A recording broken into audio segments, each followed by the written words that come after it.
Hey y'all, welcome back. Today we're going to be talking about controlling the cracks in interventions. At the end of the video, I'm going to be sharing some resources with you that are going to make this so easy, so make sure you watch till the very end. If you don't know me already, I'm Lauren. I'm an instruction and intervention coach, and I absolutely love working with teachers to really fuel their fire and get them excited about reaching every student in their classroom. I really wanted to make this video so we can talk about reaching every student in your classroom, the first, second, third, 90th attempt, and really not giving up, but creating different opportunities for these students to understand what you're trying to teach them and jump on the wagon so that they can feel included and not left behind.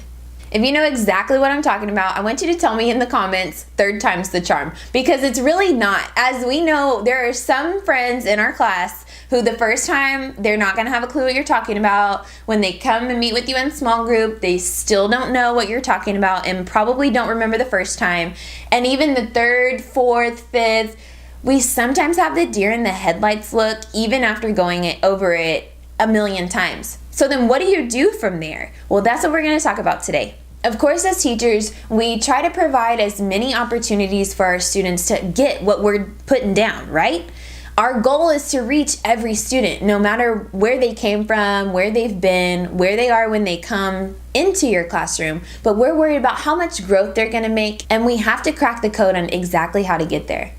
It's almost like when you pull up the directions for somewhere on your phone and it gives you a bunch of different options for the routes. Now, of course, you may find that sometimes this route that says that it's going to be the shortest has an accident and it's not really going to end up working out, and so you have to make a detour. That's what happens sometimes in the classroom, and that's when these interventions come into play. Everyone still has the same end goal, but all of your students are not going to take the same route to get there. Some of them are going to have detours or lane closures, but when it's all said and done, we need to arrive at a same common target or objective. When I taught kindergarten, my team and I decided that we were going to choose a given topic, one student that was struggling in that topic, and create what we kind of called like a traveling intervention group from one kid from every class. So we had 4 teachers, so every teacher would choose one child who was struggling in the topic that we wanted to reinforce. And every day they would go to this teacher. All 4 of those students would go to this teacher for an intervention group. Then the next day they would go to the other teacher for an intervention group, and then so on and so on. So that way they had not only time for our own student to work with us one-on-one or in a small group, but so our student could also experience the same information in different activities and different delivery strategies from 3 different teachers. So that gave us a little bit more feedback as well as documentation so we could better serve and support our students. It was so much easier than I expected it to be, but it made such a difference. Some students were like, oh my gosh, the activity that we did over here is completely different than what I'm used to doing in this classroom. Or something that another teacher said just resonated so much differently with some prior knowledge that they had versus something that their homeroom teacher could have said to them before. So it opened our eyes, and it was only 15 to 20 minutes. So not a big chunk of our day, but the impact was so much more than that little space in our schedule. This is just one idea on how interventions and more extensions of interventions can be implemented to make a big impact with your students.